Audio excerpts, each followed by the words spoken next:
सृष्टि बचपन से ही दिखने में सुंदर नहीं थी, लेकिन अमीर बाप की बेटी सृष्टि पर उसकी माँ जान छिड़कती। मेरी बेटी कितनी प्यारी है, भगवान सबको सृष्टि जैसी बेटी दे। सृष्टि धीरे धीरे बड़ी होती है। एक दिन सृष्टि की सहेली कहती है, तू दिखने में कितनी अजीब सी है, लेकिन मैं जानती हूँ हम सब में सबसे अच्छी शादी तो तेरी ही होगी। तेरे पापा अमीर जो हैं। और बता नहीं सकते यार, दहेज तो हर कोई देता है, ये क्या ज्यादा ले जाएगी अपने पति के लिए? अरे बड़े शहर में कोठी है इसके पापा की। अरे पापा की है ना, कौन सी इसकी है? इसकी होती तब तो कोई भी लड़का इससे शादी कर लेता। अरे पापा की मतलब पापा की है तो मेरी ही है ना? किसने कहा? अब तेरी तो तब होगी ना जब तेरा भाई ना हो। वैसे भी शादी के बाद सारी प्रॉपर्टी भाई के नाम होती है। सृष्टि समझ जाती है कि उसे किसी भी हालत में माँ बाप की सारी प्रॉपर्टी को अपने नाम करना है, लेकिन कैसे? एक दिन सृष्टि का भाई शीनू कहता है, बहन क्या कर रही है?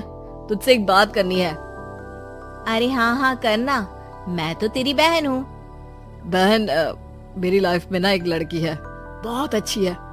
मैं सोच रहा हूँ माँ और पापा से बात करूँ शादी के लिए। सृष्टि को समझ में आ जाता है कि भाई की शादी होते ही भाभी उसे एक दिन भी घर में बर्दाश्त नहीं करेगी। क्या बात है भाई, बताना कौन है वो? यार वो बहुत अच्छी लड़की है, पढ़ी लिखी है, मेरे साथ जॉब भी करती है। बस एक प्रॉब्लम है। हाँ प्रॉब्लम? क्या प्रॉब्लम है भाई? यार वो शादीशुदा है, लेकिन उसके पति ने उसे सिर्फ इसलिए छोड़ दिया क्योंकि उसके माँ बाप दहेज नहीं दे पाए। सृष्टि ये सुनकर न जाने क्यों खुश हो जाती है। अरे भाई तो क्या हुआ, लड़की तुझे तो पसंद है ना? शीनू को लगता है कि बहन उसे समझ रही है।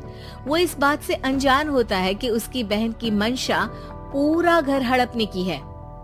सृष्टि अपनी माँ से कहती है, मम्मी मुझे तो बहुत चिंता है, पता है शीनू क्या कर रहा है? अरे क्या कर रहा है, वो तो काम पर जाता है और वापस घर आता है। नहीं ना माँ, वो यही तो नहीं कर रहा, बाकी सब कर रहा है। आपको पता है उससे प्यार है, और वो भी एक शादीशुदा लड़की से। ये क्या हो गया? मैं सोसाइटी में क्या मुंह दिखाऊंगी? अरे तेरे पापा तो यही कहेंगे कि मैंने ही उसे बिगाड़ दिया है। माँ देखो, मेरी बात मानो, पापा पर भी विश्वास करने की जरूरत नहीं है। अब आप ही बताओ, पापा इतनी देर घर के बाहर रहते हैं क्यों? बोलो। अरे बेटा वो तो नौकरी करते हैं ना। तू बहुत भोली है माँ, पापा का ऑफिस तो 7 बजे खत्म हो जाता है, लेकिन देखो कितनी देर से आते हैं। अरे नहीं बेटा, ऐसी कोई बात नहीं है। सृष्टि माँ को एक औरत से बात करते पिता की फोटो दिखाती है। देखो माँ कैसे हैं पापा, मैं ना कहती थी कि पापा सही नहीं है। मैं तेरे पापा से बात करूंगी, दे फोटो मुझे। ओ माँ, वो तो डिलीट हो गई। लेकिन चल, तूने तो देख लिया ना, पापा से बाद में बात कर लेना। और हाँ, मेरा नाम बिल्कुल मत लेना। हाँ माँ। अब क्या था, सृष्टि के माँ और पिता के बीच झगड़ा होना शुरू हो जाता है। सृष्टि के मन में क्या चल रहा था कोई नहीं जानता था। एक दिन, माँ सृष्टि के लिए एक लड़का देखा है, वो लोग शाम को उसे देखने आने वाले हैं। और हाँ माँ, एक खुशखबरी, मैं और पापा मिलकर एक नया बिजनेस ट्राई कर रहे हैं। शाम को लड़का आता है, सांवले रंग का। सृष्टि को तो बिल्कुल भी पसंद नहीं आता। लड़की की माँ कहती है, लड़की का चेहरा तो कोई खास नहीं, लेकिन अगर मेरे बेटे को आप लोग सेटल कर दें तो मैं उसकी शादी आपकी बेटी से करवा दूं। सृष्टि को लड़का बिल्कुल पसंद नहीं था। उसे भाई पर गुस्सा आ जाता है। लड़के वालों के जाने के बाद कहती है, माँ देखा शीनू मेरे लिए कैसा लड़का लेकर आया, न दिखाने लायक न सुनने लायक, सेटल भी नहीं, वो भी हम करे। अरे माँ, मैं जानती हूँ ये मेरी शादी किसी भी घर में क्यों करवाना चाहता है। अरे कैसी बात कर रही है बहन, तूने तो देखा ना, लड़के को मैंने ही मना कर दिया तुझसे शादी के लिए। जिसने लड़का बताया था उसने उसकी बहुत तारीफ की थी। बात आई गई हो जाती है, लेकिन सृष्टि का मन शांत नहीं होता। क्या करूँ, कुछ समझ में नहीं आ रहा। मेरी शादी हो गई तो ये लोग पूरी प्रॉपर्टी शीनू के नाम कर देंगे, मेरे हाथ तो कुछ लगेगा ही नहीं। तभी सृष्टि को आइडिया आता है। वो किसी वकील को फोन करती है। जी देखिए, अगर आपके मम्मी पापा का तलाक हो जाता है तो आपके पिता की आधी प्रॉपर्टी आपकी माँ के नाम हो जाएगी, फिर उसे वो किसी को भी दे सकती है। सृष्टि अब माँ को बेटे के खिलाफ भरती है। माँ, शीनू पर नजर रखा करो, वो जिस लड़की के प्यार में है ना वो शादीशुदा है। यहाँ आएगी, सारा पैसा, रुपया, जमीन, जायदाद सब हड़प लेगी।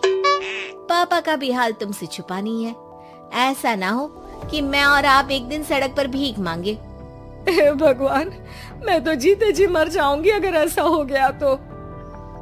ऐसा हो गया नहीं माँ, ऐसा ही होगा। अभी समय है, आगे का सोच लो। मैं तो कहती हूँ पापा से आधी प्रॉपर्टी लेकर अलग हो जाओ। पापा की आधी प्रॉपर्टी भी हम लोगों को अगर मिल जाती है ना तो अगले 7 जन्म सफल समझो। बेचारी माँ बेटी के कहने पर पति से तलाक लेकर अलग हो जाती है। सृष्टि अब पैसों से गाड़ी और अपने दूसरे महंगे शौक पूरे करने लगी। उसके दोस्त भी उसके पैसे इस्तेमाल करते। सृष्टि, कल तुम कहाँ थी? मैं सारा दिन घर पर अकेली थी। तो मैं क्या करूं? मैंने ठेका तो नहीं लिया है ना तुम्हें संभालने का। माँ को सृष्टि से ये उम्मीद नहीं थी। वो बैठकर रोने लगती है। वहीं उसका पति यानी कि सृष्टि के पिता आ जाते हैं। मैं जानता था कि तुम्हारा यही हाल होगा, तो आपने मुझे रोका क्यों नहीं?